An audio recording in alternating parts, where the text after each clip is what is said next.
Welcome to Frog TV. Hello, I'm Mike Howie on behalf of Frog Recruitment. It's our pleasure today to welcome Kathleen McGovern, Head of Digital Strategy with Adcorp Australasia. So this morning we're going to be talking everything digital, marketing, strategy, advertising. And Adcorp, by the way, is Australasia's biggest locally owned advertising agency, billing more than 200 million Australian dollars a year. Welcome, Kathleen. Thank you. Kathleen, the first question we always ask our guests, what was the very first job you had as a little girl where you received payment? As a little girl, probably washing cars, maybe. And where was this? Back home out west in Sydney, a place called Toongabbie, not too far from Parramatta. Toongabbie, interesting name, thank you. Now let's get on to why you're here. Tell us why you're in New Zealand at the moment. Sure, so I'm over in New Zealand visiting all our 4 offices. We've got offices in Auckland, Wellington, Christchurch and Tauranga. So I'm visiting the offices, doing some seminars, talking to clients, but also doing some internal training and talking to our teams here too. So as Head of Digital, just tell us, what does your role entail? Sure, so I'm building a team currently across the agency. We have a lot of great skills across all our offices, but I'm looking forward to enhancing on those and bringing some more people to the team. A lot of work coming through, so a lot of work to manage and to build projects and quality assurance, and yeah, just really building it up from here. This is month 5 for me in Adcorp, so I'm really excited to keep going and keep building things up. So Kathleen, this is your first role in recruitment. Tell us a bit about how you perceive the industry to be. I think there's different challenges. I think that, so I'm, yes, from a very corporate background, so I've worked with a lot of corporate clients, building social media strategies and digital strategies for corporate clients. So getting all that experience and knowledge and moving it over into recruitment's definitely a challenge, but I think that there are a lot of opportunities. There's a lot of really amazing companies doing some things overseas that we can learn from and how to run some great recruitment campaigns. But yeah, I think clients are the same all over. They're just different challenges, different target audiences and different objectives. But the ideas and the people we're trying to reach are the same people in the end. We're just trying to reach them with different things, and we need to inspire them in different ways, I suppose. Right, right. So tell us first a bit about yourself before we get to the nitty-gritty of digital marketing. Tell us a bit about yourself. How did you get to be a digital strategist? Sure. So I went to uni and did advertising actually, so not a tech-based study. I actually went into publishing and advertising and then fell into a job at a company called Legion Interactive in Australia. They actually have, were one of the leading companies at the time in SMS and 1-900 voting and competitions. So it sounds a bit boring, but we actually had a lot of pretty cool clients. We did all of the reality television shows across Australia. So we managed all the voting for Big Brother, Australian Idol, Dancing with the Stars, any TV show that had anything to do with calling in or dialing in or SMSing. We managed those votes. So you can imagine big servers managing all those millions of votes coming through. It was a lot of fun. So I went through that and kind of moved up from there. So working there, because there's big servers and big amounts of development to be done, there's a lot of developers. So part of my role is communicating with them from what the client needs and what we think the end user needs to what they're actually building, making sure that they all mesh. So what's an example of what you're rolling out to clients or having to sell to them? Are they taking a while to understand what digital advertising and marketing means? Is that part of your profile of working for Adcorp? Or just tell us a bit about what you're doing with clients. Sure. I think clients are understanding what digital marketing means because they're getting to know where their users actually are. They're seeing what people are doing every day, and people are on computers every day these days. Or they're on their smartphones. Social media is obviously getting more and more ingrained in all of our lives. But digital media also covers a number of other areas. When I was working for the White agency, I was working a lot on the Commonwealth Bank account. So through that account, I did things like online games. I did things like the ATM screens we designed and developed. So digital touch points are everywhere across your life. So even just walking down the street, you can get involved in digital. So yeah. So what's a perfect example of a client and the strategy that you're doing digitally for them? Sure. Well, I'll use Commonwealth Bank as an example because it's was my baby for a number of years. But so a digital strategy for the Commonwealth Bank or CBA is to look at all of their digital work. So not only their website, but that's obviously a huge part of it, because that's really the end destination where we want them to end up, because then they can do a call to action from there and either applying for something or to make that contact call. But also the back end, so they had NetBank. So when you go online and do your online banking, so actually that interaction's all digital. But we also have to think about the whole lifestyle of someone. So for CBA, we actually built a lot of mobile phone apps and different things that they can use on the go, because they're not always at their computer screen.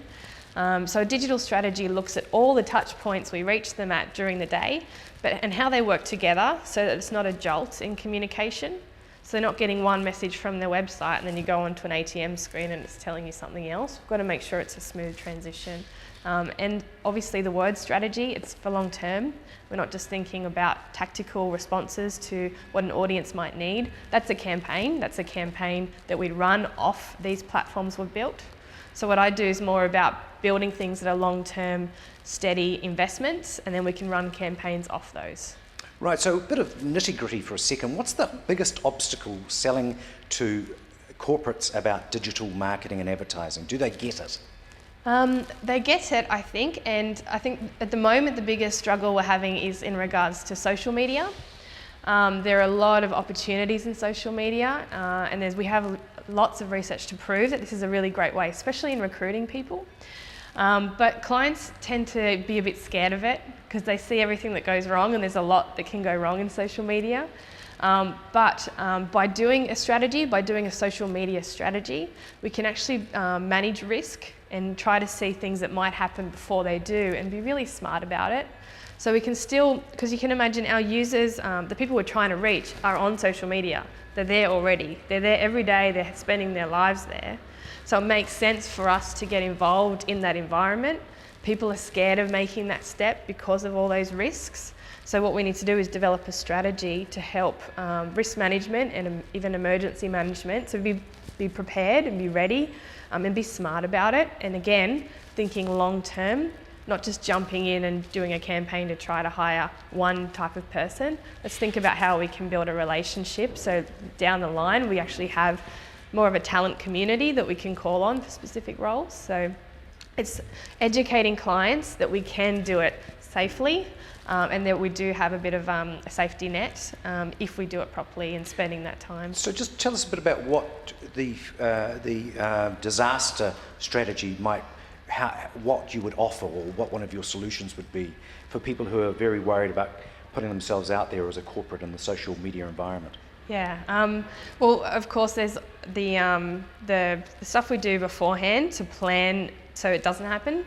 Having community management and monitoring, so checking and seeing what's happening on there, and if someone says something negative, you have to respond immediately, and you have to know how to respond. The last thing you want to do is seeing a comment and everyone going into a meeting room for hours talking about what we're going to say, how are we going to respond. Just got to know naturally what's the right way to handle it, and that's through thought and research in the strategy. So we do everything we can to stop disaster from happening. However, if it does happen, we do have a plan of how we're going to react. Usually we start off an emergency management plan as just the basic stuff. So who has the login details to the accounts? It's amazing how many people and companies have the login details and go on holidays, and then no one can actually access things like the Facebook platform to take down swear words. So actually think about what the contingency plan is if that person isn't there, and who do we call, and so all of that thinking before we go live, rather than doing that as a reaction to when something goes wrong. Now, an example of mobile marketing or digital marketing via mobile, that's growing in New Zealand. Can you give us an example of how a campaign may work? Yeah, sure. Well, I think that social media is very much across mobile these days. We were talking earlier today around the number of people in New Zealand that have smartphones. There's a few limitations in this market, and this is why there aren't many smartphones in Australia, but it will go on the rise, and so it's important we understand how to reach people. With mobile in particular, we can look at a few different options around having a presence on mobile. The first we should think about is always mobile optimizing a website. So if you can imagine, if you have a website and someone goes on a phone and looks at it, like just go have a look and see what it looks like, because some of them are impossible to use. Some of the code doesn't work on mobile, so you can't actually use it even if you worked really hard to. So for those kind of sites, we definitely recommend just using it's really cheap and easy to do, but you actually change how it looks on a phone, so it's easy to navigate. Another option for mobile is always an app or building an app. There are a few apps that work really well because they use the phone's functionality. I built one for the Commonwealth Bank, which was augmented reality iPhone app. So what that means is augmented reality means so when you've got your phone in front of you and you've turned the camera on, and you know how you can kind of span around and you can see everything through the camera. Augmented reality actually puts things on your screen in front of your view, so it augments the actual reality. So what we did for CBA, it was for their home loan department. So we actually linked in with RP Data, who's realestate.com.au in Australia, got all their home data of homes that are on sale. And so the app, when you hold it up in front of a house, a bubble pops up in front of that house and it says how much, if the house is for sale, if it's sold recently, or if it's sold back in the 70s, and it will tell you how much it last sold for, if it's for sale now, how much it's going to be sold for. And then of course you can access all that information about purchasing the house and of course getting a home loan. So as you move around, all these bubbles are popping up everywhere, especially in an apartment area. You can imagine how many bubbles there are. So that's a really successful app. It's won lots of awards across the world as well as in Australia. But the cool thing about that one is, yes, it's gimmicky because it has that cool, augmented reality functionality, but it also, when you actually look at it, you can view properties in a list or in a map, so it's quite functional as well. And of course, it has calculators and videos and rich content, so it's not just a gimmick, it's actually a tool you can use on your phone. Which is why it's so successful. So I guess your question about mobile, there are a number of levels you can go into the market at. I think it's important to review your target market and figure out who we're trying to reach. And if they are on mobile, then why not invest money there? But if they're not, maybe it's kind of slowly stepping towards that. So what you're talking about is, as you've said yourself, is going to where the conversation is. Can you extrapolate on that ethos a wee bit for us? Well, I guess that's kind of heading across all the digital touch points. So again, we do a lot of research into target markets we're trying to focus on. So we really will try to figure out where they are, and usually that's within social media, where they're already chatting, the environments they're already in and the communities they're already giving their time to. Especially on platforms like LinkedIn, there's quite a lot of groups developing. So I obviously am interested in digital and even content management systems and some techie stuff. So I'm in those groups because I want to talk more about those and learn about the new things that are coming out. So by trying to reach me, I would do research into where I would be and then start getting involved in those communities and start to talk to the influencers in those communities and build relationships with them. So by just being a part of that, you really are building trust in yourself. So when you do have a role or you do need to contact someone, they already know who you are and you already have that relationship, so it becomes a little bit easier.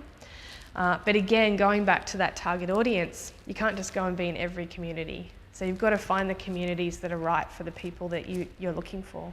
And you help clients do this? Are you helping them identify where they need to go for that conversation? Definitely. That's the biggest part of a social media strategy. We call it listen. It's actually listening rather than talking, which I think a lot of people aren't used to in communities. They just want to go out there and just be all about them. So we go and we listen. We find out where people are using a number of tools. So we have licenses for different kinds of tools, so technology to help us find people, but also just common sense and all our skills in advertising and media. We know generally people's behaviour around demographics, so we can try to find those people and then just continue to listen, because communities change over time, so you have to keep tuning in. Right, now reading about the digital marketing and advertising industry, it's obviously in Australasia, it's a growing industry. How crowded is your market and competition? Other competitors? Yeah, it's huge. There's obviously specialisation in digital agencies, and that's where I'm from. I've only ever worked for digital agencies. I think what Adcorp has to offer, though, that's a little bit different is that we're working with clients we've worked with. Adcorp's 30 years old. It's our 30th birthday this year, actually. So we're working with clients that we've known for years, and we've always been with them through print and through television and through radio, and we know them back to front.